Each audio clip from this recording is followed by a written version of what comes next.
మీ అమ్మగారికి ఆయుర్దాయం ఒక ఏడాది క్రితమే అయిపోయింది. ఆవిడ వెళ్ళిపోవాలి. నేను కామాక్షి అమ్మవారిని ప్రార్థన చేశాను, ఇంకొక ఏడాది ఇమ్మని. అమ్మవారు అనుగ్రహించి ఒక్క ఏడాది ఇచ్చింది. అందుకని మీ అమ్మగారు వెళ్ళిపోయారు. ఉత్సవాలు పూర్తయిపోయాయిగా, ఆవిడ ఉన్నత లోకాలకు వెళ్ళిపోయింది, బెంగ పెట్టుకోకండి అని చెప్పారు. అంటే ఇప్పుడు నాకు చెప్పండి, పరమేశ్వరుణ్ణి నమ్మినటువంటి వాడి ప్రార్థనకి పరమేశ్వరుడు ఏదైనా ఇవ్వగలడంలో మీకేమైనా అనుమానం ఉందా? ఆయన ఏదైనా ఇవ్వగలడు.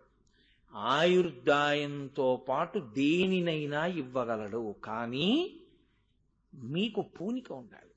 సాధారణంగా ఇబ్బంది అంతా ఎక్కడొస్తుందో తెలుసా అండి? ఈశ్వరుణ్ణి వదిలి మనం వెళ్ళిపోతాం. మీరిక్కడ ఈశ్వరుణ్ణి వదిలి వెళ్ళిపోవడమే మీ కోరిక తీరకపోవడానికి కారణం. మంచి మాట మనిషిని మార్చేస్తుంది. మనిషిని మారిస్తే వాడు దేవుడైపోతాడు.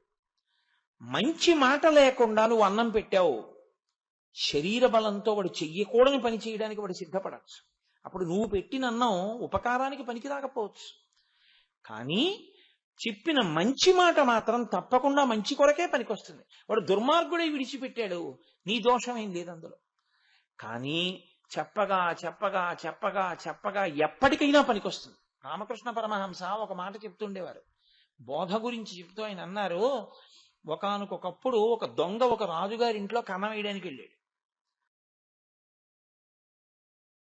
సాధారణంగా వాహనము అనేటటువంటివి, ఆయుధాలు అనేటటువంటివి దేవతలందరికీ ఉంటాయి. వాహనము గమనమునకు వాడబడేటటువంటి సాధనం. అటువంటి వాహనం ఎక్కి వారు కదులుతారు. అయితే మీరు ఇక్కడ ఒక విషయాన్ని కొంచెం జాగ్రత్తగా గమనించవలసి ఉంటుంది. వాహనం లేకపోతే, ఒకవేళ వాహనమును ఆయన ఏ కారణం చేతనైనా అధిరోహించకుండా వెళ్ళవలసి వస్తే ఆయన అటువంటి వేగంతో వెళ్ళలేనివాడా? ఎక్కడికైనా వెళ్ళవలసి వస్తే ఆయన అక్కడికి వెళ్ళలేనివాడా అన్న ప్రశ్న వేస్తే, అసలు ఆయన వెళ్ళడానికి అని వేరే చోటు ఉన్నవాడు కాడు కదండి. నిన్న మీకు కైలాసవాసి అన్న నామం గురించి చెప్తూ నేను చెప్పాను, ఆయన అంతటా వ్యాప్తమై ఉంటాడు అని. అప్పుడు ఆయనకి అసలు వెళ్ళవలసిన అవసరం ఏముంది? అంతటా ఉన్నవాడు ఎక్కడి నుంచి కావాలంటే అక్కడి నుంచే వ్యక్తమవుతాడు. అసలు ఆయనకి వాహనము యొక్క అవసరము లేనే లేదు. యథార్థంగా మాట్లాడితే పోని ఉంచుకున్నాడు. అలా ఉంటుంది వాహనం. అప్పుడప్పుడు దాని మీద ఎక్కి తిరుగుతాడు, మీకేమిటి అభ్యంతరం? విహారమునకు వెళతాడు. ఒక స్థూల రూపంతో పార్వతీ సహితుడై వృషభారూఢుడై ఆయన అసుర సంధ్య వేళలో ఆకాశ మార్గంలో తిరుగుతూ శ్రీశైల పర్వతం మీద దిగుతారు అని ఒక నానుడి. కాబట్టి ఇప్పుడు ఒక వాహనము విహారము కొరకు ఉన్నది, అభ్యంతరం ఏముంది అందులో? లేదు. వాహనం అనేటటువంటిది ఒక ఐశ్వర్యమునకు చిహ్నం. వాహనము ఒక యోగం కదండి లోకంలో. ఆయనకు ఒక వాహనం ఉంది, అదొక మర్యాద. ఆ వాహనమునకు మళ్ళీ ఒక స్థాయి ఉంది, అదొక మర్యాద. సైకిల్ ఉన్నవాడి కన్నా స్కూటర్ ఉన్నవాడికి ఉండే గౌరవం వేరు. స్కూటర్ ఉన్నవాడి కన్నా కారు ఉన్నవాడికి ఉండే గౌరవం వేరు. కారు ఉన్నవాడి కన్నా కారులో ఒక పెద్ద పడవంత కారు ఉన్నవాడికి ఉండే గౌరవం వేరు కదూ. శివుడు, విష్ణువు, ఇతర దేవతా స్వరూపములు ఎక్కి వెళ్ళేటటువంటి వాహనములు కూడా అటువంటి స్థాయి కలిగినవేనా? దానికి ఏమైనా ప్రత్యేకత ఉంటుందా అంటే, మనకి మహాభారతం అనుశాసనిక పర్వంలో ఒక విషయాన్ని ప్రస్తావన చేస్తారు. పార్వతీదేవి అడిగింది పరమేశ్వరుణ్ణి, ఇన్ని వాహనములు ఉన్నాయి కదా, నువ్వు దేన్నైనా అధిరోహించచ్చు, నువ్వు ఎందుకు వృషభ వాహనం ఎక్కుతుంటావు అని అడిగింది ఆవిడ.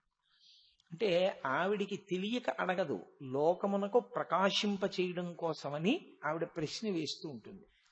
వేస్తే అక్కడ శంకరుడు ఒక మాట చెప్పాడు, నేను వృషభవాహనమునే అధిరోహించి తిరుగుతాను. కారణం ఒకటి ఉంది. ఒకానొకప్పుడు నేను హిమవత్ పర్వతం మీద కూర్చుని తపోనిష్ఠాగరిష్ఠుడనై ఉండగా అక్కడ కొన్ని గోవులు వచ్చి నా తపస్సుకి కించిత్ విఘ్నమును కలిగించినట్లుగా ప్రవర్తించాయి. ఒక దూడ పాలు తాగుతోంది, దాని నోటిలోకి చేరినటువంటి నురుగు గాలికి రేగి నా మీద పడింది. అప్పుడు అది ఎంగిలి కదా, నా మీద పడితే నాకు కించిత్ కోపం వచ్చింది. వచ్చి నేను అలా ఎర్రగా చూశాను.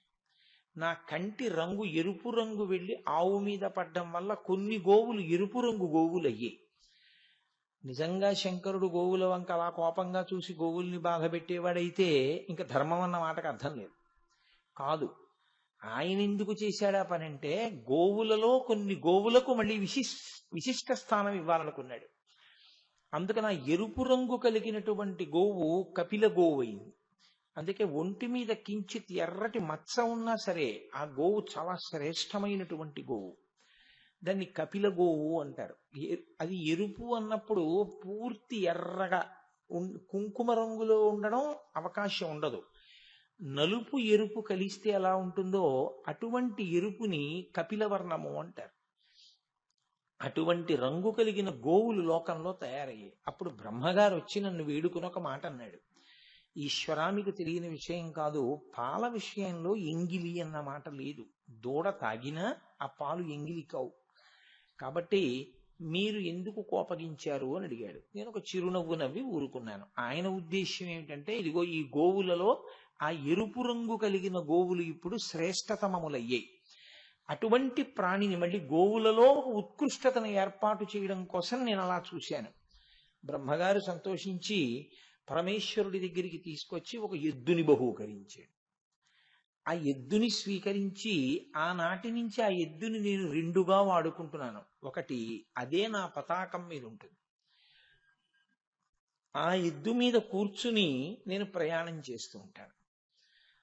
ఇది బాహ్యంలో ఎద్దు మీద కూర్చుని ఆయన తిరుగుతాడు వరకు బాగుంటుంది. కానీ నిజంగా మన దృష్టితో లౌకికమైన దృష్టికోణంలో ఆలోచించినప్పుడు ఆయన కన్నా వేగవంతమైన సాధనాలు మనకు ఉన్నట్లు అవుతుంది కదండి. శంకరుడికి లేవు, మనకే ఉన్నాయి. ఆయన కన్నా వేగంగా వెళ్ళు. ఎద్దు మనం వెళ్ళినంత వేగంగా వెళ్ళదుగా, మన సాధనాలు వెళ్ళినంత వేగంగా వెళ్ళదుగా. అంతేనా దాని అర్థం?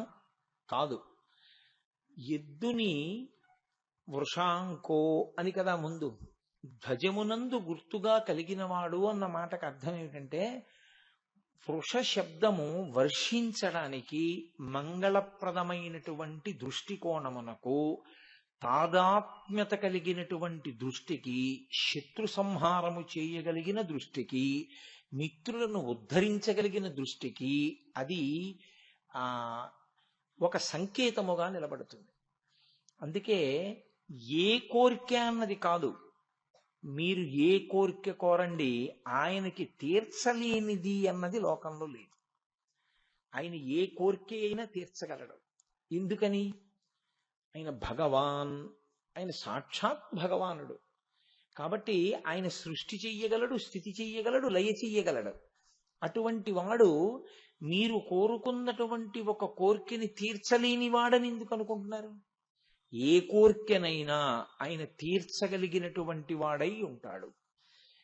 ఇప్పుడు ఈ మాట ఆయన కితాబు కొరక, ఆయనంత గొప్పవాడని చెప్పుట కొరక కాదు. నువ్వు ఆశ్రయించడంలో నిబద్ధతను పొందు. నువ్వు అక్కడా ఇక్కడా తిరగడం కాదు. నువ్వు ఈశ్వరుణ్ణి గట్టిగా పట్టుకుంటే ఈశ్వరుడు వేరొకరి రూపంలో నీకు ఉపకారం చేస్తాడు. నువ్వు పట్టుకోవలసింది ఈశ్వరుణ్ణే.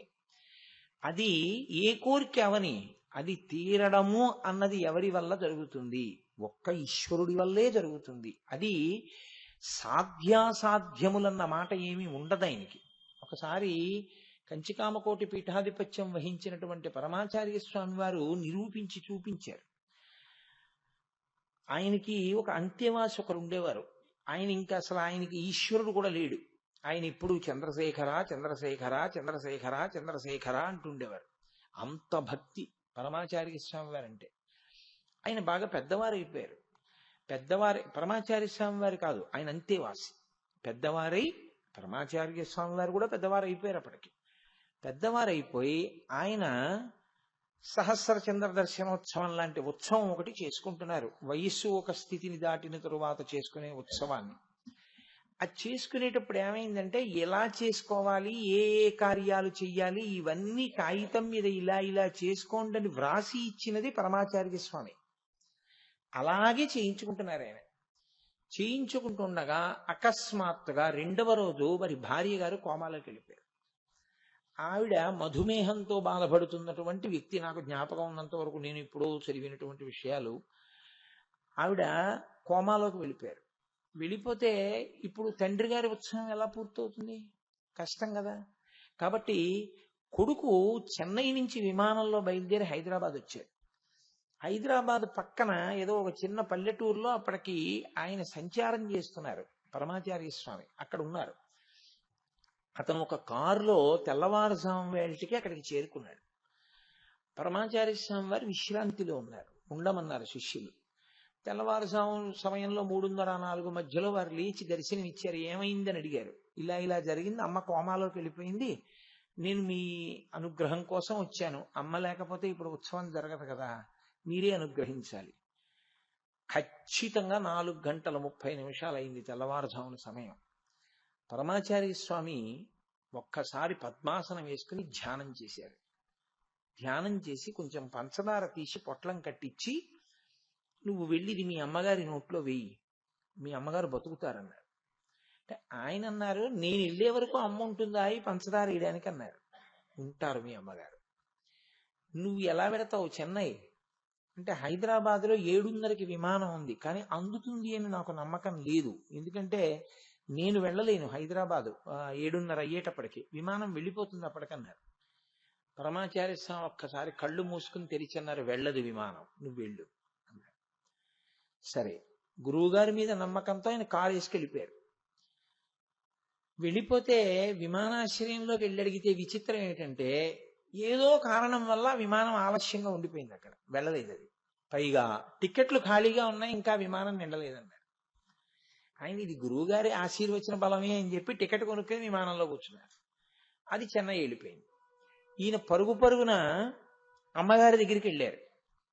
డాక్టర్లు అన్నారు, చాలా ఆశ్చర్యం, ఈవిడ కోమాలోకి వెళ్ళిపోయిందని మేము అనుకున్నాం, ఈవిడ ఖచ్చితంగా తెల్లవారుజామున 4:30 తెలివి వచ్చింది, ఈవిడికి ఎలా వచ్చిందో అన్నారు. వెంటనే ఆ పిల్లాడు ఆ పంచదార నోట్లో వేశాడు. ఆవిడ చక్కగా మాట్లాడాడు. ఒక్కసారి ఆ పిల్లాడు జ్ఞాపకం తెచ్చుకున్నాడు, 4:30కి అమ్మకి తెలివి వచ్చింది, 4:30కి ఏదో అయింది అని. అతను గుర్తు చేసుకుంటే 4:30 పరమాచార్య స్వామి వారు ధ్యానం చేశారు. ఖచ్చితంగా ఏడాది పోయిన తర్వాత ఈ ఉత్సవాలన్నీ అయిపోయిన తర్వాత ఈ పిల్లవాడు మళ్ళీ పరమాచార్య స్వామి వారి దగ్గరికి వెళ్ళాడు. అమ్మగారు వెళ్ళిపోయారు కదా అని అడిగారు. మీ అమ్మగారికి ఆయుర్దాయం 1 ఏడాది క్రితమే అయిపోయింది, ఆవిడ వెళ్ళిపోవాలి. నేను కామాక్షి అమ్మవారిని ప్రార్థన చేశాను, ఇంకొక ఏడాది ఇమ్మని. అమ్మవారు అనుగ్రహించి 1 ఏడాది ఇచ్చింది. అందుకని మీ అమ్మగారు వెళ్ళిపోయారు. ఉత్సవాలు పూర్తయిపోయాయిగా, ఆవిడ ఉన్నత లోకాలకు వెళ్ళిపోయింది, బెంగ పెట్టుకోకండి అని చెప్పారు. అంటే ఇప్పుడు నాకు చెప్పండి, పరమేశ్వరుణ్ణి నమ్మినటువంటి వాడి ప్రార్థనకి పరమేశ్వరుడు ఏదైనా ఇవ్వగలడంలో మీకేమైనా అనుమానం ఉందా? ఆయన ఏదైనా ఇవ్వగలడు. ఆయుర్దాయంతో పాటు దేనినైనా ఇవ్వగలడు. కానీ మీకు పూనిక ఉండాలి. సాధారణంగా ఇబ్బంది అంతా ఎక్కడొస్తుందో తెలుసా అండి? ఈశ్వరుణ్ణి వదిలి మనం వెళ్ళిపోతాం. మీరిక్కడ ఈశ్వరుణ్ణి వదిలి వెళ్ళిపోవడమే మీ కోరిక తీరకపోవడానికి కారణం. మీరు ఈశ్వరుణ్ణి వదలకుండా ఉంటే ఖచ్చితంగా రక్షిస్తాడు. మనం ఏం చేస్తామంటే భగవంతుణ్ణి విడిచిపెట్టేసి మనం వెళ్ళిపోతాం. వెళ్ళిపోయి మన స్వప్రయత్నం ఏదో మనం మొదలు పెడతాం, పోతుంది ఈశ్వర అనుగ్రహం. అది గురువు యొక్క అనుగ్రహాన్ని, భగవంతుని యొక్క అనుగ్రహాన్ని వదిలిపెట్టేసుకుని మీరు వెళ్ళిపోయారనుకోండి, ఇక మిమ్మల్ని అనుగ్రహించడానికి ఏమీ ఉండదు, ఇంకా మిమ్మల్ని రక్షించే శక్తి ప్రపంచంలో ఏమి ఉండదు. ఆ వదులుకోకుండా మీరు నిలబడిపోగలిగారనుకోండి, నేను వెళ్ళను, నేను ఉండిపోతాను, గురువు గారు ఉన్నారు, భగవానుడు ఉన్నాడు అని నమ్మగలిగితే ఈశ్వరుడు మీ వెంట ఉంటాడు. మీరు వదిలేశారు అంటే ఏమిటి దాని అర్థం? మీకు నమ్మకం లేదు అని అర్థం. మీరేదో సాధించగలరని మీరు అనుకున్నారు అని అర్థం. అదే కొంప ముంచేస్తుంది. కాబట్టి విశ్వాసము మీకు ఉండాలి. ఇది ఈశ్వరుడి గొప్పతనము అని మీరు అన్నారనుకోండి, మీకెప్పుడు పనికి వస్తుంది? మీకెప్పుడు పనికి వస్తుందంటే మీరు ఆ విశ్వాసంతో నిలబడితే పనికి వస్తుంది. మీరు ఆ విశ్వాసమును వదిలిపెట్టి నిలబడితే పనికిరాదు. ఇంతమంది డాక్టర్లు ఉన్నారు, ఇంతమంది డాక్టర్లు చూస్తున్నారు, ఇది చేయింది పరమాచార్య స్వామి వారు చేస్తారా అని ఆ పిల్లాడు అనుకుని ఉంటే వాళ్ళ అమ్మగారు ఏడాది ఉండరు. ఆ పిల్లవాడు ఏం నమ్మాడంటే చేస్తే పరమాచార్య స్వామి చెయ్యాలని డాక్టర్లను వదిలేసి గురువుగారి దగ్గరికి వెళ్ళిపోయాడు. గురువుగారిని వదిలేసి డాక్టర్ గారి దగ్గరికి వెళ్ళి ఉంటే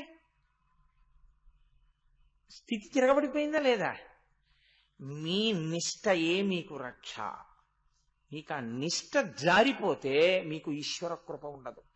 మీరు గొడుగు కింద ఉంటే గొడుగు మీ మీద వాన పడకుండా కాపాడుతుంది. మీరు గొడుగు నుంచి తప్పుకుంటే, గొడుగుని ఇలా పట్టుకుని మీరు నించుంటే గొడుగు మీకు వాన పడకుండా ఎలా కాపాడుతుంది? నివాస వృక్ష సాధూనాం అపన్నానాం పరాగతి ఆర్తానాం సంశ్రయశ్చైవ యశిశ్చైకభాజనం అంటాడు మహానుభావుడు. కిష్కింధకాండలో రామచంద్రమూర్తిని గురించి వర్ణన చేస్తూ తార అంటుంది, చెట్టు కిందకి చేరిన వాడెవడో వాడికే చెట్టు నీడ. కానీ చెట్టుకి దూరంగా నిలబడి నాకు చెట్టు నీడ కావాలంటే దొరకదు. చెట్టు కిందకి నువ్వు చేరి నిలబడ్డం ఒక్కటే నీకు చేతనైతే, నువ్వు చదువుకున్నావా, నీకు ఇన్కమ్ ట్యాక్స్ క్లియరెన్స్ ఉందా, లేకపోతే నువ్వు ఉద్యోగం చేస్తున్నావా, నీకు రేషన్ కార్డు ఉందా, ఇవేవి చెట్టు అడగదు, నీడనిచ్చేస్తుంది. నువ్వు చెట్టు నీడని విడిచిపెట్టకూడదు, చెట్టు మూలాన్ని నువ్వు విడిచిపెట్టకూడదు. విడిచిపెట్టావో నువ్వు ఎండలకే పెడతావు. కాబట్టి ఈశ్వరుడు సమస్తమైన కోర్కెలను తీర్చగలడు, పాక్షికం. ఈశ్వరుడు సమస్తమైన కోర్కెలను తీర్చగలడన్న విశ్వాసముని యందు నిలుపుకోవడం పూర్ణత్వం.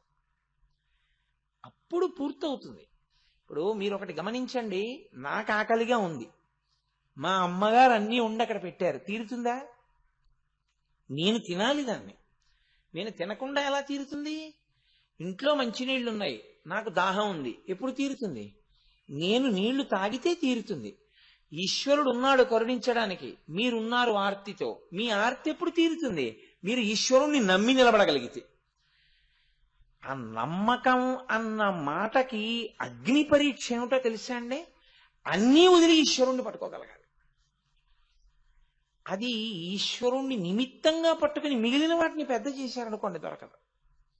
ఉత్తర చూడండి, పరీక్షిత్ కడుపులో ఉండగా గర్భం మీదకి ఆగ్నేయాస్త్రం పడింది.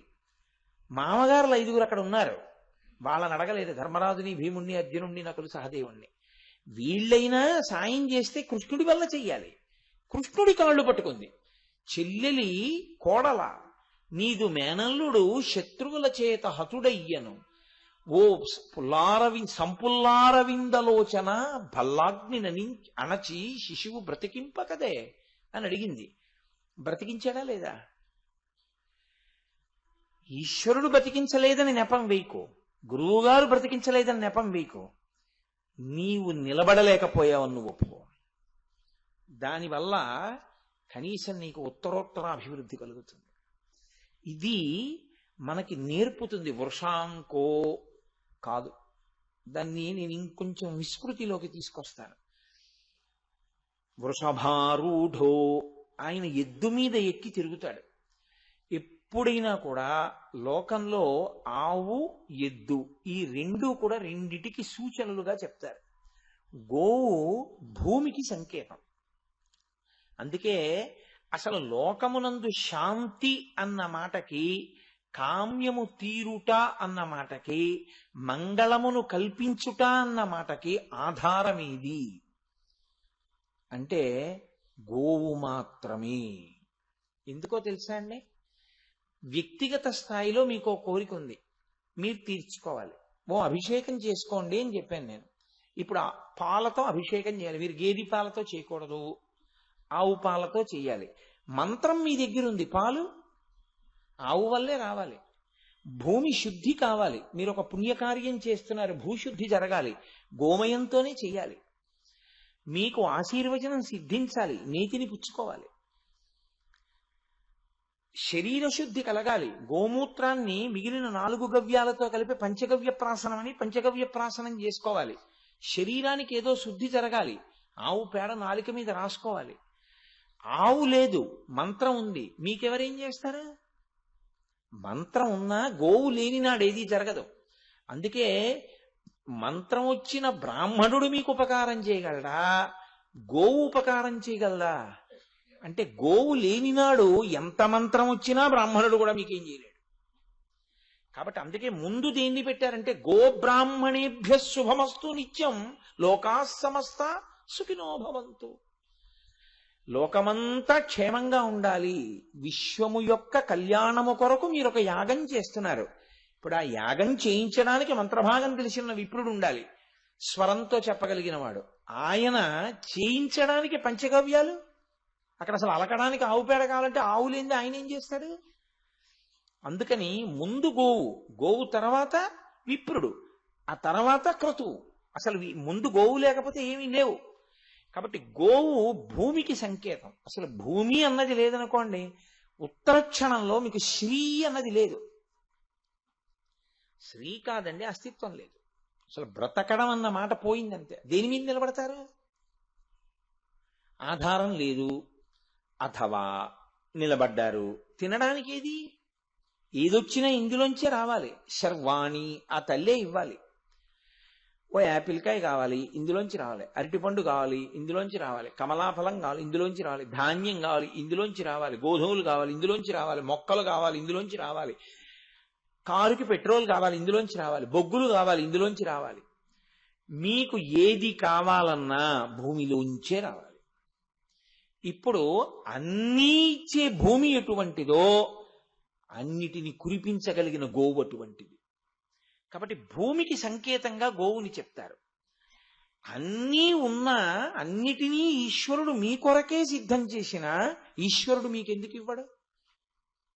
ఒక్క కారణానికే ఇవ్వడు, ధర్మము లుప్తమైతే ఇవ్వడు.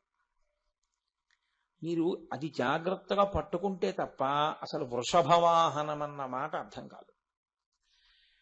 మీరు చూడండి, ఇంట్లో అమ్మ పిల్లాడికి ఇష్టమని మంచి పకోడీ వండి పెట్టింది. స్కూల్ నుంచి వస్తాడు, పిల్లాడికి పెడదామని. పిల్లాడి కన్నా ముందు ఇంకా పిల్లలందరినీ ఒక లైన్లో బయటికి పంపిస్తారు కదండి. పంపించే ముందు టీచర్స్ వెళ్ళిపోవచ్చు. కాబట్టి టీచర్ గారు వెళ్ళిపోతూ ఓసారి అలా తలుపు కొట్టి ఆవిడ్ని పిలిచి, మీ అబ్బాయి పరిస్థితి ఏమీ బాగులేదు, ఎక్కడి నుంచి తెస్తున్నాడో తెలియదు, రోజు డబ్బులు పట్టుకొస్తున్నాడు, ఇంత చిన్న వయస్సులో వాడు చెయ్యరాని పనులు చేస్తున్నాడు, వాడు కొనకూడనివి కొని తాగకూడనివి తాగుతుండగా నా కంట పడ్డాడు. మీరు కావాలంటే వాడి జేబులు చూడండి, వాడి నోరు వాసన చూడండి, వాడి బట్టలు చూడండి, వాసన చూస్తే మీకు తెలుస్తుంది వాడు దురభ్యాసాలకు అలవాటు పడుతున్నాడండి అని. మేము స్కూల్లో ఎంతసేపు నిగ్రహిస్తాం, మీరు ఇంట్లో చూడాలి, మీ పిల్లాన్ని జాగ్రత్త చేసుకోండి అని చెప్పి టీచర్ గారు వెళ్ళిపోయారు. తెలుసున్నవారు కాబట్టి చెప్పాను సుమా అమ్మ అని. అమ్మ పకోడీ పిల్లాడికి పెట్టడానికే చేసింది. ఇప్పుడు కొడుకు వచ్చాడు, పెడుతుందా? దానన్న తిను, పకోడీ నీకోసమే చేశానురా అని పళ్ళెంలో పోసి పెడుతుందా? పెట్టదు, ఉగ్రురాలు అవుతుంది. సరిగదా తండ్రికి కూడా చెప్తుంది. ఒకవేళ పెట్టవలసి వచ్చినా చాలా అన్యమనస్కంగా పెడుతుంది కదండి. వాడి కోసమే ఉండిన అమ్మ వాడికి ఎందుకు పెట్టలేదు? వాడు ఎలా ఉండాలని తల్లిదండ్రులు కోరుకున్నారో అలా వాడు ఉండలేదు, అందుకని వాడికి పెట్టలేదు తప్ప వాడికి పెట్టద్దన్నది అమ్మ కోరిక. నిజానికి అమ్మ పెట్టకుండా చేసుకున్నది వాడు.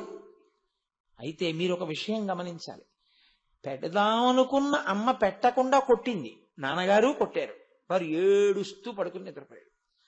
అమ్మ మర్చిపోయింది. ఇంత గొడవలో మళ్ళీ వచ్చి గబుక్కుని పళ్ళెని తీస్తే పకోడీలు కనపడ్డాయి. అమ్మకి కన్నులంబట బొట బొట బొట బొట నీళ్లు పడిపోతాయి. ఇంత కష్టపడి మధ్యాహ్నం నుంచి చేశాను పెడదామని, పకోడీలు తినకపోగా అన్ని దెబ్బలు తిని పడుకున్నాడు అని వెంటనే అమ్మ ఈశ్వరుడికి ఏమన్నా నమస్కారం చేస్తుందంటే, వీడికి సద్బుద్ధి నీ తండ్రి, ఎందుకు ఇలా దెబ్బలు తింటున్నాడు, ఎందుకు ఇలా తప్పుగా ప్రవర్తిస్తున్నాడు అని బాధపడుతుంది తప్ప కొట్టడంలో క్రౌర్యం ఉందని మీరు అనగలరా? వాడిని దిద్దాలన్నది అమ్మ తాపత్రయం, అంతేకాని వాడిని కొట్టాలన్నది అమ్మ తాపత్రయం కాదు. శిక్షలో ఆర్తి ఉంది అమ్మకి. ఈశ్వరుడు కూడా వృషభం మీద కూర్చుంటాడంటే అర్థం ఏమిటో తెలుసా అండి? నువ్వు ధర్మాన్ని పట్టుకో, నీకు అర్ధకామములు నేను ఇస్తాను. అందుకే మీకు ప్రపంచంలో ఎక్కడా అసలు సంకల్పము అన్నది ఇంకా ఉండదు. మీరు ఏ ఇతర విశ్వాసముల యందు ఏ మనిషి వెళ్ళి ఇంకా ప్రత్యేకంగా కోరవలసినటువంటి అవసరం ఉండదు. నా కూతురికి పెళ్లి కావాలి, అది పురుషార్థము, జీవుడు అర్థిస్తున్నాడు ఆ కోరికని. నా కొడుక్కి ఉద్యోగం కావాలి, పురుషార్థము, నేను అర్థిస్తున్నాను. నా భార్య ఆరోగ్యంగా ఉండాలి, పురుషార్థము, నేను అర్థిస్తున్నాను. నేను 10 కాలాల పాటు ఇలా ప్రవచనం చేస్తూ 10 మందికి పనికొచ్చేటట్టు బ్రతకాలి, పురుషార్థము, నేను అర్థిస్తున్నాను. ఏది కోరినా ఒక్కటే చెప్తారు. మీరు గుళ్ళోకి వెళ్ళి పూజ చేయించుకునేటప్పుడు మీరు చెయ్యకూడనివి 2 ఉంటాయి. మీరు కొత్తగా ఒక సంకల్పాన్ని చెప్పి ఈశ్వరుడికి చెప్పవలసిన అవసరం ఉండదు. యథార్థం కారు కొనుక్కోవడం కోసం, ఇల్లు కొనుక్కోవడం కోసం అలా ఏం పూజలు చెయ్యక్కర్లేదు. 2, ఇంటి యజమాని పేరు చెప్పి ధర్మపత్ని సమేతస్య అంటే చాలు.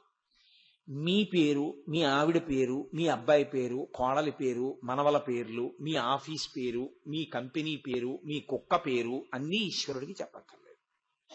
ఎందుచేత అంటే ఋషులు అలా నిబద్ధం చేశారు, అంత అందంగా దాన్ని తీసుకొచ్చారు.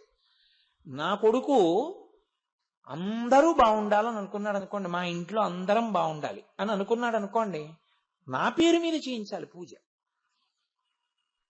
ఎవరి పేరు మీద చేయించమంటారు అని అడిగారు అనుకోండి, ఆత్రేయ గోత్రస్య కోటేశ్వర శర్మనామధేయస్య అని చేయండి, అంతే. నా పేరు చెప్పండి, మా చెల్లెలి పేరు చెప్పండి అని అడగక్కర్లేదు. ఎందుకో తెలుసా అండి, కోటేశ్వర శర్మనామధేయస్య ధర్మపత్ని సమేతస్య సకుటుంబస్య సపరివారస్య, నా కుటుంబం అంతా అందులోకి వచ్చేసింది. సపరివారస్య, అసలు నా పరివారం కూడా అందులోకి వచ్చేసారు, మళ్ళీ ఎందుకు పేరు చెప్తావు అంటే ఋషుల కన్నా నీకు తెలుసనా, లేకపోతే నీవు కోరుకున్నది ఈశ్వరుడు తెలుసుకోలేడనా, నీ వాళ్ళు ఆయనకి తెలియదనా, దేనికి చెప్తున్నావు నువ్వు? అసలు అలా చెప్పక్కర్లేదు. అర్చకులు కూడా అడగక్కర్లేదు. అలా చెప్పినా అక్కర్లేదమ్మా అని చెప్పాలి వాళ్ళు. కాబట్టి ధర్మపత్ని సమేతస్య, ఇప్పుడు మీరు ఏ కోరికతో వచ్చారు అని మిమ్మల్ని అడగక్కర్లేదు ఎవరు. ఎప్పుడు చెప్పినా ఒకటే, ధర్మార్థ కామమోక్ష చతుర్విధ పురుషార్థ ఫల సిద్ధ్యర్థం. ఇంకా ఏమైనా పోని ఇంకా కోరిక ఉండిపోతే మనోవాంఛాఫల సిద్ధ్యర్థం అంతే. అసలు అది కూడా అనవసరం అంటాను. ఇంకా ఒక్కటంటే బాగుంటుంది, ఈశ్వర పాదారవిందేన అచంచల భక్తి సిద్ధ్యర్థం. అది మంచి మాట. ధర్మ అర్థ కామ మోక్ష చతుర్విధ పురుషార్థ ఫల సిద్ధ్యర్థం. మొట్టమొదట తీసుకొచ్చి ఏం పెట్టారు? ధర్మం. చివరేం పెట్టారు? మోక్షం. చివర చెప్పిన దాన్ని పొందడానికి మొదటిది నువ్వు పట్టుకోవడం నీకు వచ్చా. అది పట్టుకోవడం రానంతసేపు అసలు చివరి దాని పేరు నువ్వు ఎత్తకు. చివరి దాన్ని పొందాలని నువ్వు ఎందుకు అనుకుంటావు? అసలు దాని మాట నీకెందుకు? నీకు ఆకలి తీరాలి, నువ్వు అన్నం తిను. ఎంతసేపు తింటావు? కడుపు నిండే వరకు తిను. కడుపు నిండింది ఊరుకో. అంతేగాని ఎంత తింటే కడుపు నిండుతుంది, ఇది ఒకటి తింటే నిండుతుందా, అది తింటే నిండుతుందా, అదే వృధా తర్కం. నువ్వు తినడం మొదలుపెట్టు, కడుపు నిండిపోతుంది. చివరిది వచ్చేస్తుంది ఎప్పుడు? మొదటి దాంతో మధ్య 2 ముడి. ప్రాధాన్యత క్రమాన్ని చెప్పింది. చివరిది పొందవలసింది కాబట్టి పక్కన పెట్టేసేయండి. ఇంకా మిగిలినవి 3. 3టిలో 2 మీ మనసులో ఎప్పుడు ద్యోతకమవుతుంటాయి, అర్ధము కామము. ఈ 2 కదండి. ఈ అర్ధకామములు ఎప్పుడు ఎలా పొందాలో, ఎలా ఖర్చు పెట్టాలో, మనకి ముడి దేంతో పడాలో చెప్తుంది. ఇది పరిశీలనము. దీనికి ఎవ్వరి సాక్షి ఉండదు, మీకు మీరే సాక్షి. ఎందుకో తెలుసా అండి, అనుశాసనిక పర్వం చెప్తూ పార్వతీదేవి ధర్మముల గురించి నాకు చెప్పు అని అడిగింది పరమశివుణ్ణి. ఆయన ఆ ధర్మం గురించి చెప్తూనే ధర్మం పట్టు ఎక్కడొదిలేస్తే ఉత్తర జన్మల్లో ఎలా బాధిస్తుందో చెప్తాడు. అది ఏమవుతుందంటే మనం వదిలేసినప్పుడు బాగుంటుంది, అది అనుభవంలోకి వచ్చినప్పుడు భయంకరంగా ఉంటుంది. కాబట్టి అలా చెయ్యవద్దు.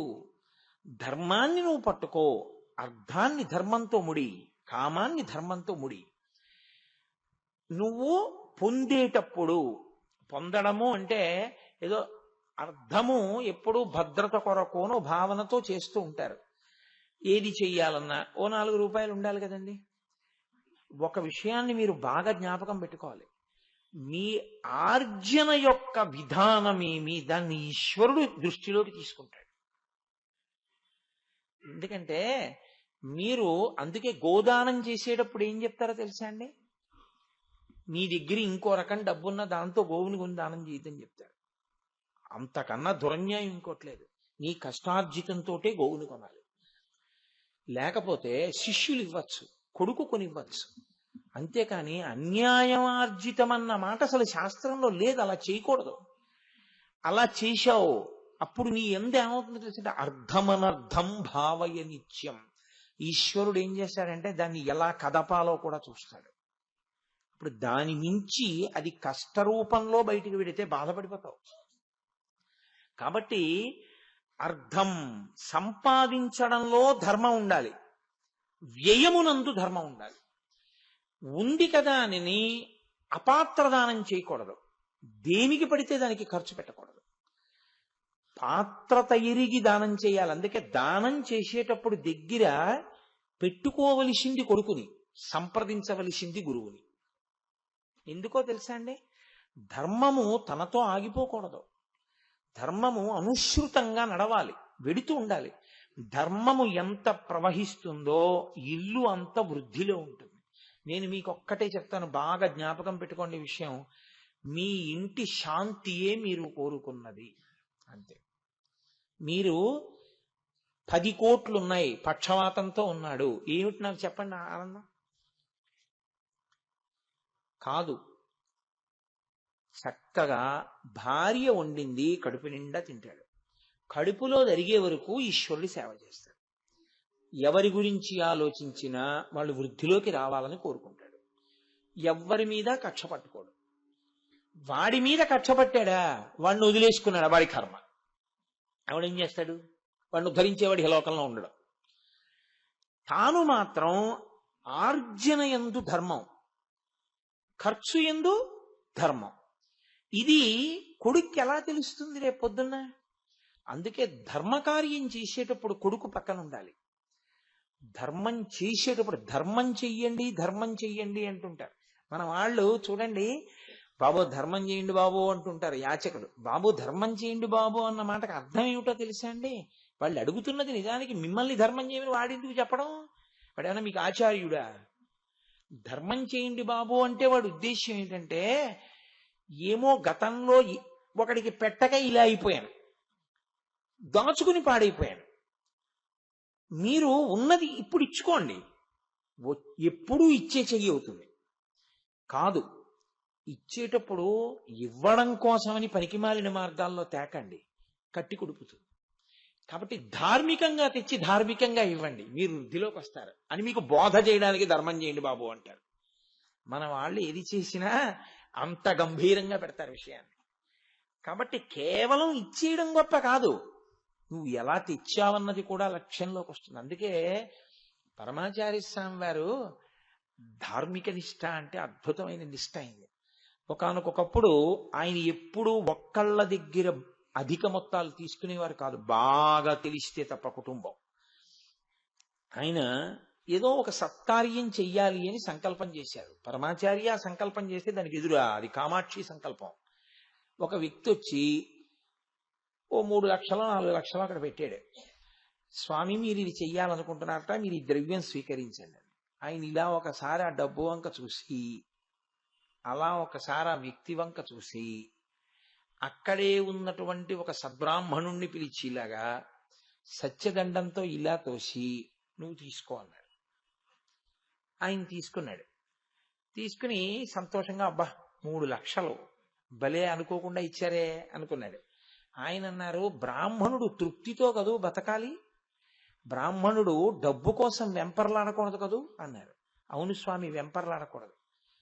నువ్వు 3 లక్షలు పుచ్చుకున్నావు కదూ, తృప్తి అన్న మాట ఎందులోకి వస్తుందో అంత నువ్వు ఉంచుకుని మిగిలింది గుడికి ఇచ్చేయను. ఇప్పుడు ఆ 3 లక్షల్లో ఆయన 116 ఉంచుకుని మిగిలింది గుడికి ఇచ్చేసాడు. ఇప్పుడు ఆ ద్రవ్యానికి ఏమైందో తెలుసా అండి? ఒక సద్బ్రాహ్మణుడు దానం పుచ్చుకున్నాడు కాబట్టి ఆ ద్రవ్యము శుద్ధి అయిపోయింది. ఇప్పుడు అది బ్రాహ్మణ ధనమైంది. ఒక మంచి వ్యక్తి యొక్క ధనమైంది. మంచి వ్యక్తి అని గుర్తేమిటి? దాని మీద వ్యామోహం లేకుండా ఉండాలి. కాబట్టి తృప్తి అన్న మాటకి ఎంత అర్హమో అంత పుచ్చుకుని మిగిలింది అన్నాడు. ఆయన 116 నుంచి మిగిలింది ఇచ్చారు. ఇప్పుడు ద్రవ్య శుద్ధి కుదిరింది, ఆయన అనుకున్న పని జరుగుతుంది. ఆయన ఆర్జన దిద్దేవారు అప్పుడు. అది అందుకని ఒక మంచి పని చేసేటప్పుడు గురువుగారిని సంప్రదించి చెయ్యండి అంటారు. చేసేటప్పుడు కొడుకుని దగ్గర పెట్టుకోండి అంటారు. ఎందుకో తెలుసా అండి? వాడికి ఎప్పుడూ ఏమీ తెలియదు అనుకోండి మీరు చేసేది. వాడికి ఏమైపోతుందంటే అసలు తండ్రి కొడుకుని దగ్గర పెట్టుకుని చేయడం అన్నది ఎన్నడూ చేయకపోతే వాడికి చెయ్యడం అన్నది రాదు. ఎందుకో తెలుసా? లోకంలో ప్రతి ప్రాణికి తెలిసేది ఏమిటంటే దాచుకోవడమే, ఇవ్వడం ఎవరికీ తెలియదు. ధర్మము చెయ్యడము అంటే తండ్రి కొడుక్కి చెప్తాడు, కష్టపడి ఇదిగో ఇది సంపాదించాను. నిన్న నేను ఈ లోపలికి వస్తుంటే నాగబాబు గారు నన్ను అక్కడ ఆపి, చూడండి ఈవిడ 1000 రూపాయలు ఇస్తారట గుడికి, గురువు గారు వచ్చాక తీసుకుంటానని నేను తీసుకోలేదన్నారు. ఏమి ఎందుకు తీసుకోలేదన్నాను. ఆవిడ పెద్దవారు, కొడుకులు ఎక్కడో ఉన్నారట. ఆవిడ ఎప్పటి నుంచో దాచుకున్నటువంటి 10 రూపాయలు 20 రూపాయలు చుట్టి వృద్ధాప్యంలో ఆసరా కోసమని ఆవిడ ఎంతో కష్టపడి దాచుకున్నటువంటి డబ్బు ఎప్పటి నుంచి దాచుకుంటోందో ఆ తల్లి, ఒక 1000 రూపాయలు ఆవిడ దాచుకోగలిగింది జీవితంలో. ఆవిడ ఆ 1000 రూపాయలు నన్ను కాపాడవో శివుడు నన్ను కాపాడతాడు అని నిర్ణయానికి వచ్చి ఆ 1000 రూపాయలు శివాలయానికి ఇచ్చేశారు. నేనన్నా, అమ్మ మీకు ఎవరైనా ఉన్నారా మిమ్మల్ని చూడ్డానికి అన్నాను. అంటే ఎక్కడో కొడుకులు ఉన్నారండి అన్నారు. అంటే ఆయన అన్నారు, మరి మీకు కాలో చెయ్యో వంగితే అవసరం ఉండదా ఈ 1000 రూపాయలు? ఆవిడ అన్నారు, శివుడు ఉన్నాడు నువ్వు ఉన్నావు. నేను తెల్లబోయి, అబ్బా ఏమి ధృతి అనుకుని మీ ద్వారా పుచ్చుకుందామని ఆగానండి అన్నాడు.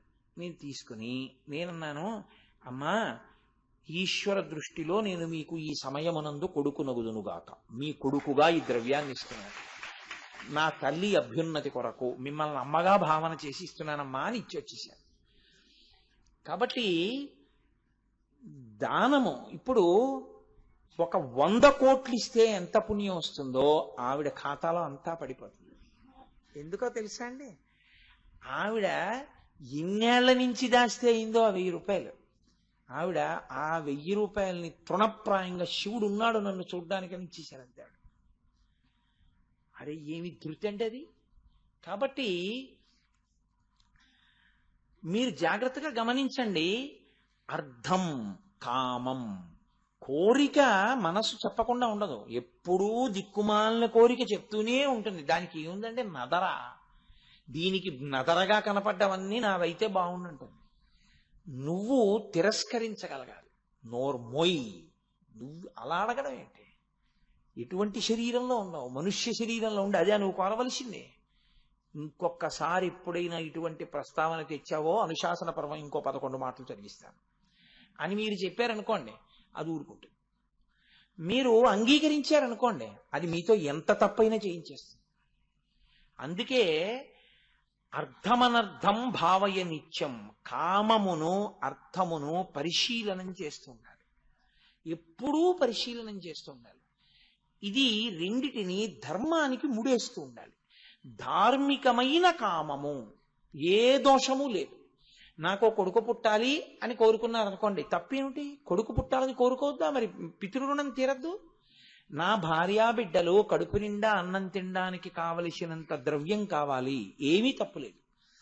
నేను కొద్దిగా దాన ధర్మాలు చేసుకోవడానికి నాకు ద్రవ్యం కావాలి, ఏమీ తప్పులేదు. నా ఆరోగ్యం బాగుండాలి, ఏమీ తప్పులేదు. ఇటువంటి ధార్మికమైనటువంటి కోరికలు ఏముంటాయో అవి ధర్మంతో ముడిపడుతోందా? అదొక్కటే మీరు చేసుకోవాల్సిన పరీక్ష.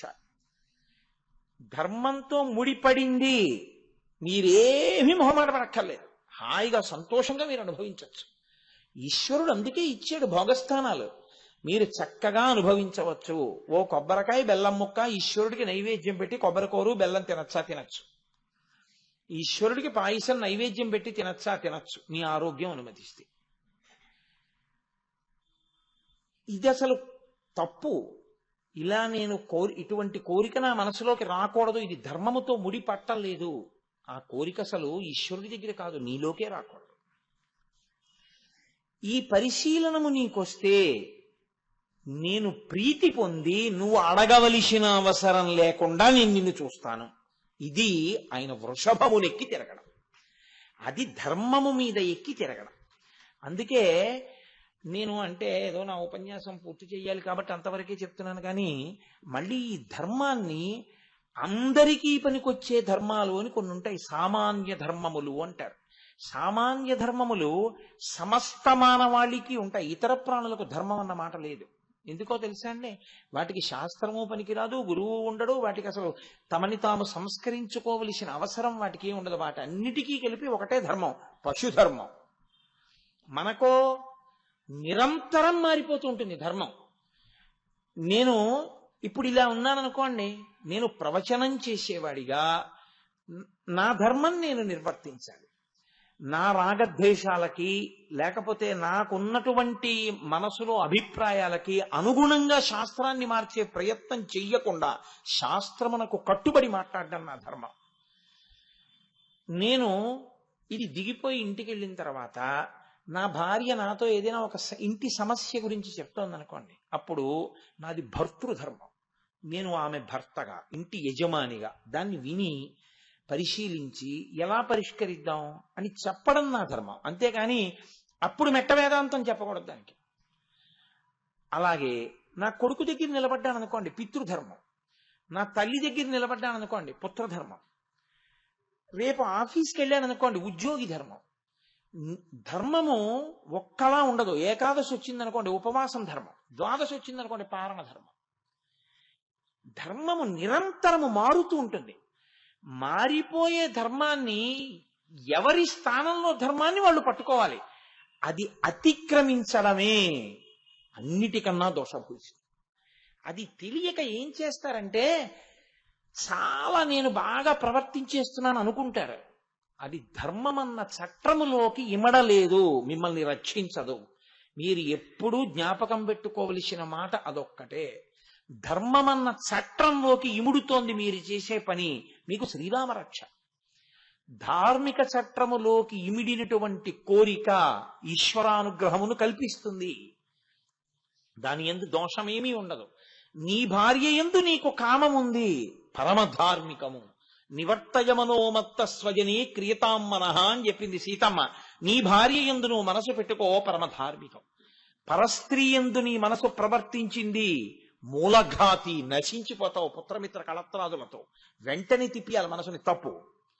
ఉత్తర క్షణం కామాక్షి అమ్మవారిని చూడు, నా తల్లి కామాక్షి ఉన్నది ఆవిడ్లో అని పరిశీలనం చేసి నీ మనసు తిప్పాలి, లేకపోతే పాడవుతావు. అంటే కామము ధర్మముతో ముడిపడుతూ ఉండాలి, అర్థము ధర్మముతో ముడిపడుతూ ఉండాలి.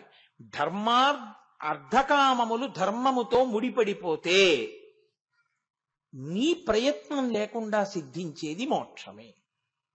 అన్నం తింటే కడుపు నిండినట్టు, నీళ్లు తాగితే దాహం తీరినట్టు ఈశ్వరుడు ఏం చేస్తాడంటే, ఇదే భక్తితో కూడిన కర్మాచరణము అని పేరు. ఒక్క భగవంతుడి దగ్గర కూర్చుని గంట కొట్టడం, దీపారాధన చేయడం, మారేడు దళాలతో పూజ చేయడం పూజ నువ్వు అనుకుంటే అంతకన్నా పిచ్చి పొరపాటు ఇంకొకటి లేదు. ఈశ్వరుడు సంతోషించేది నీ జీవితము ఈ చక్రములోకి ఇముడుతోందా. కాబట్టి నిరంతర ఈశ్వరానుసంధానము అన్న మాటకు అర్థం ఏమిటో తెలుసా అండి? ఏది చేస్తున్నా మీరు ధర్మంలోకి ఇముడుతున్నారా, అదొక్కటే చూడండి. మీరు ఇమిడిపోయారంతే. ఇలా నేను లేవచ్చా, నేను అలా లేవకూడదు 7 గంటలకి, మార్చుకోండి.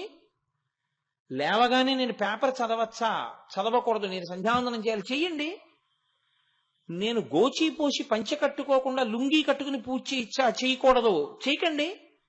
ఉత్తరీయం లేకుండా పై వస్త్రంతో నేను అన్నం తినచ్చా, తినకూడదు, తినకండి. ఎప్పుడు ఈశ్వరానుసంధానం చేస్తారు మీరు?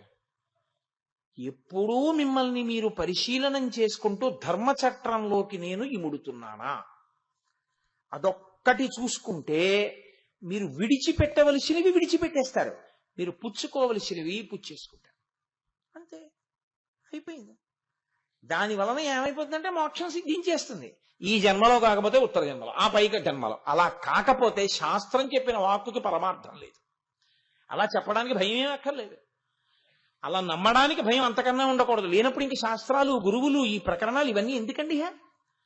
కాబట్టి ధర్మము అనేటటువంటి చట్రంలోకి ఇమడడం నువ్వు నేర్చుకో.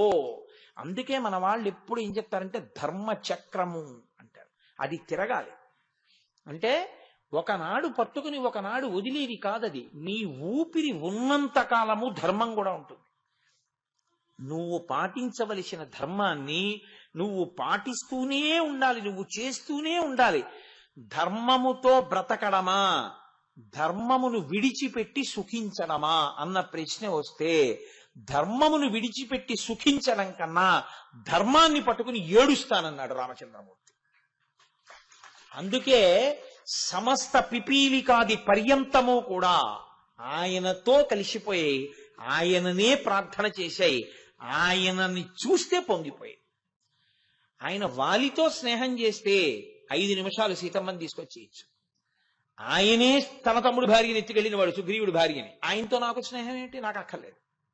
వాలిని చంపి సుగ్రీవుడితో స్నేహం చేసుకుంటాను. ధర్మంలో ఉన్నవాడితో నాకు స్నేహం కావాలి. అధర్మంలో ఉన్నవాడితో స్నేహం చేసి ధర్మచట్రంలోంచి నేను జారనన్నాడు ఆయన. దానివల్ల చాలా కష్టపడ్డాడు. సుందరకాండ వచ్చింది. అయితే రాముడికి గుడి కట్టి పూజ ఎందుకు చేస్తున్నామో తెలుసా అండి? ధర్మచట్రంలోకి ఇమిడి నిలబడ్డాడు కాబట్టి. అందుకే ప్రతి క్షణం ధర్మమే రాముడికి. రావణుడితో యుద్ధం వచ్చింది, చంపేశాడు. చచ్చిపోయి కింద పడిపోయాడు. విభీషణ అంత్యేష్టి చెయ్యి అన్నాడు. చిచి ఇటువంటి దుర్మార్గుడికి నీ చెయ్యను అన్నాడు. స్నేహితుడి అన్నయ్య నాకు అన్నయ్యే, నీ చేసేస్తాను నువ్వు చేయకపోతే. మీరు చేయడం ఏమిటి? అంతే. ఒకసారి శరీరం పడిపోయిన తర్వాత ఇంకా దాంతో ఏ విధమైనటువంటి శత్రుత్వము లేదు. జడమై పడిపోయిన శరీరానికి శత్రుత్వం ఏంటి? దానికి చెయ్యవలసిన కర్తవ్యం ఇప్పుడు బతికున్నవాడి మీద ఉంది. అది వాడి ధర్మం, వాడు చెయ్యాలి. లేకపోతే వాడెప్పుడో జారిపోయాడు, నువ్వు జారిపోతావు. నీ ధర్మం నువ్వు చెయ్యాలి. నువ్వు చేస్తావా? నీ చెయ్యినా? నీ చేస్తాను మహాప్రభవం చేశాడు విభీషణుడు. ఇది మనిషి ప్రయత్నపూర్వక పరిశీలనం చేత ఇమడడం రావాలి. మనసు ఎప్పుడు ఏం చెప్తుందో తెలుసా అండి? ఇక్కడి నుంచే జారు అని చెప్తుంది. అందులో ఇమడకు, సుఖము దొరికిందా లేదా అది చూడు. అంతేగాని ఎందుకు ఆ పిచ్చేవన్నీ అని. మీరు చూడండి, లోకంలో ఒక మాట ఉంటుంది, if you want to hang a dog call it in another name అని ఇంగ్లీష్లో ఒక ప్రొవెర్బ్. కుక్క చాలా మంచి విశ్వసనీయమైన జంతువు, అత్యంత ప్రేమతో ఉంటుంది.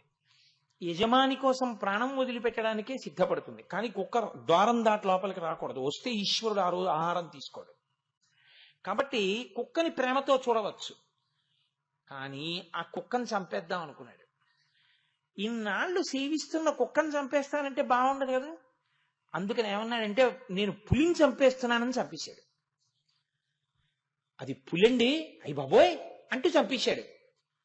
కుక్కని చంపేయాలని నిర్ణయానికి వచ్చి పులిని పేరు పెట్టి చంపేయడం ఎటువంటిదో, అందరికీ పనికొచ్చేటటువంటి సనాతన ధర్మంలోని ధార్మిక చట్రంలోంచి ఇవన్నీ మూఢనమ్మకాలని పైకి తీయడం కూడా అటువంటిది. ధార్మిక చట్రంలోకి నువ్వు ఇమిడితే నీ అభ్యున్నతి. సుఖాల కోసం ధార్మిక చట్రంలోంచి తప్పించే ప్రయత్నం చేయడం వ్యక్తి అభ్యున్నతిని నాశనం చేయడమే. కాబట్టి ధర్మచట్రంలో ఇమడమనే చెప్పాలి ఎవరు చెప్పినా. అందుకే ఎప్పుడు బోధ దేని మీదకి వెడుతుందో తెలుసా అండి? ధర్మం ధర్మం ధర్మం, దాని మీదే కూర్చుంటుంది. అందుకే సనాతన ధర్మంలో అన్నిటికన్నా సర్వోత్కృష్టమైన సేవ ఏది అని అడిగారు. అన్నదానం చేయడం, ఉచిత కంటి శస్త్రచికిత్సలు చేయడం మంచివే, నేను కాదంటలేదు. కానీ పతాక స్థాయిలో మంచి ఏమిటో తెలుసా అండి? మంచి మాట చెప్పడమే. మంచి మాట మనిషిని మార్చేస్తుంది. మనిషిని మారిస్తే వాడు దేవుడైపోతాడు. మంచి మాట లేకుండా నువ్వు అన్నం పెట్టావు, శరీర బలంతో వాడు చెయ్యకూడని పని చేయడానికి వాడు సిద్ధపడచ్చు. అప్పుడు నువ్వు పెట్టిన అన్నం ఉపకారానికి పనికి రాకపోవచ్చు. కానీ చెప్పిన మంచి మాట మాత్రం తప్పకుండా మంచి కొరకే పనికొస్తుంది. వాడు దుర్మార్గుడే విడిచిపెట్టాడు, నీ దోషమేం లేదు అందులో. కానీ చెప్పగా చెప్పగా చెప్పగా చెప్పగా ఎప్పటికైనా పనికొస్తుంది. రామకృష్ణ పరమహంస ఒక మాట చెప్తుండేవారు. బోధ గురించి చెప్తూ ఆయన అన్నారు, ఒకానొకప్పుడు ఒక దొంగ ఒక రాజుగారి ఇంట్లో కన్నం వేయడానికి వెళ్ళాడు. ఆయన అనుకున్నాడు బాగా చీకటి పడిపోయింది కదా, రాజు రాణి పడుకుంటారనుకుని ఆ గదిలోకి వెళ్ళాడు. రాజుగారు రాణిగారు ఇంకా తెలివిగా ఉండి మాట్లాడుకుంటున్నారు. రాణిగారు అంటోంది, ఒక్కతే కూతురు కదా, మన ఇంటికి ఎవరల్లుడుగా వస్తాడో అతనికే రాజ్యం అంతా ఇచ్చేయాలి కదా, మంచి పిల్లాన్ని చూసి మన అమ్మాయికి ఇచ్చి చేద్దాం, అంత అందాల రాశి కదా మన కూతురు అని అంటే భర్త అన్నాడు, అవును, కానీ ఎవరికిచ్చి మన అమ్మాయిని పెళ్లి చేస్తానన్నా ఉత్తరోత్తర అంతా వాడికే చెందుతుందని మంచివాడిలా ప్రవర్తిస్తాడు ప్రతివాడు. కాబట్టి నేనేం చేస్తానో తెలుసా, సర్వసంగ పరిత్యాగం చేసిన వాడు ఉంటాడే అలాంటి వాడిని ఒకడిని చూస్తాను, చూసి పిల్లనిస్తాను. ఆయన ఏదో అన్నాడు మాట వరుసగా ఆ మాట, ఇది ఆ దొంగ విన్నాడు.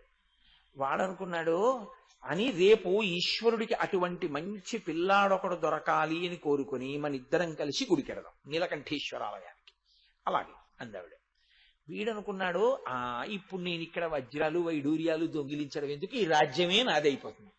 రేపు నేను ఏ కోరిక లేని వాళ్ళ ఏదో తెల్లటి బట్ట లేకపోతే ఏ రంగు బట్ట కట్టుకుంటే లోకం ఇంకా ఆయన ఏ హింస చెయ్యడని నమ్ముతుందో అటువంటి బట్ట ఒకటి కట్టుకుని గుడి మెట్ల మీద కూర్చుంటాను. కూర్చుంటే రాజుగారు అటుగా వచ్చి, కుర్రాడు ఇలా ఉన్నాడు, మంచి బాగున్నాడు అనుకుని ఒకవేళ నన్ను అల్లుణ్ణి చేసేసుకుంటే అంతా నాదైపోతుంది కదా, గొడవ వదిలిపోతుంది అని వాడు అలాంటి బట్ట కట్టుకుని గుడి మెట్ల మీద కూర్చున్నాడు.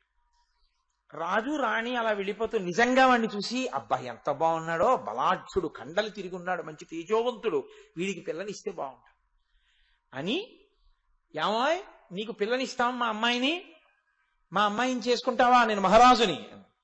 వాడు ఒక్కసారి ఆ బట్ట కట్టుకోగానే వాడు అటువంటి భావనతో అక్కడ కూర్చోగానే వాడికి అనిపించింది, నటన చేద్దామని కూర్చుంటేనే పిల్లనిస్తున్నారే, నిజంగా నేను ఇటువంటి భావనతోనే ఉండిపోతే నేను ఏది పొందుతానో అనుకుని నాకు ఏమీ అక్కర్లేదని వాడు నిజంగా అన్ని విడిచిపెట్టేశాడు. కాబట్టి బోధ ఒక మాట మార్చేస్తుంది మనిషిని, ఒక్క మాట ఎంతంత దూరం తీసుకెడుతుందో. అందుకని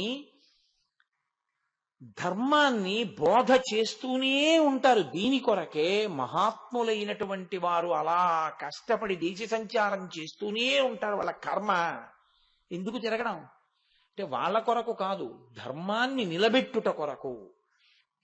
కాబట్టి వృషభధ్వజ అన్న నామంలో మీరు అర్థం చేసుకోవలసింది, పట్టుకోవలసిన ధర్మచట్రంలోకి మీరు ఇమిడితే ఈశ్వరుడు మిమ్మల్ని ఎప్పుడూ రక్షిస్తూ ఉంటాడు. ధర్మ అన్న దాని అర్థం ఏమిటో తెలుసా అండి? మీరు దీపం దేనికి పెట్టారు? పురుగుల్ని చంపేద్దామనే. కార్తీక దీపం అని త్రయంబక స్వరూపంగా దాన్ని అక్కడ పెట్టారు. దీపపు పురుగు అందులో పడిపోయినది, దాని లక్షణం. మీరేం చేస్తారు? దాంతో మీకేమీ సంబంధం ఉండదు. మీరు చీరపేను అంటారు, మీరు ఎప్పుడైనా చూసే నల్లగా ఉంటుంది, చేపలా పరిగెడుతుంటుంది, అది బట్టల్లో చేరిపోతుంది. ఇలా బట్ట విప్పారనుకోండి మెరుస్తూ తెల్లగా కింద పడుతుంది. అది చీరపేను ఉంది, మీరు ఆ చీరపేలు కొట్టలేదనుకోండి అది వెంటనే పరిగెత్తి మళ్ళీ పుస్తకాల్లోకో బట్టల్లోకో చేరిపోతుంది. చీరపేనుని మీరు చంపారు, ఇప్పుడు గృహస్థుకి దోషం వచ్చిందా? దోషం రాదు, లేకపోతే వాడు బట్ట ఎలా నిలబడుతుంది, పుస్తకం ఎలా నిలబడుతుంది ఇంట్లో? అంటే చీరపేను చంపాడు, తప్పులేదు, పేలు చెమటకు పడతాయి. దువ్వెన పెట్టి ఇలా అన్నాడు, 4 పేలు ఎగిరిటో పడిపోయి. ఇప్పుడు నాకు హింసా దోషం వచ్చిందా అండి? ఏమీ రాదు. అంటే వెర్రి పెట్టుకోకూడదు. నీవు ఏ దృష్టికోణంతో నిలబడ్డావో అది చూసుకుంటూ ఉండాలి. పేలు చంపేయడం, పురుగులు చంపేయడం, చీమలు చంపేయడం, చీరపేలు చంపేయడం అదే పని నీకు. కానీ నువ్వు నిలబడాలి అంటే అవి చావడం వినా మార్గం లేనటువంటి పరిస్థితి వచ్చింది. నువ్వు అహింసయందే ఉన్నావు అన్నాడు శంకరుడు. నేనంటలేదండో, ఈశ్వరుడు అన్నాడు. వ్యవసాయదారుడు నాగలి పట్టి పొలం దున్నాడు, కొన్ని కీటకాలు చచ్చిపోయాయి. ఇప్పుడు ఈ తప్పంతా, ఈ పాపం అంతా రైతుకేస్తారా? ఏమీ వేరు. మరి నాగలి పట్టి దున్నపోతే రైతు ఎందుకు అవుతాడు? దున్నితే చచ్చిపోతే ఆయనదే తప్పు. ఆయన తప్పు కాదంతే, అది సృష్టి ధర్మం అది. కాబట్టి అది హింసలోకి రాదు, అది అహింస.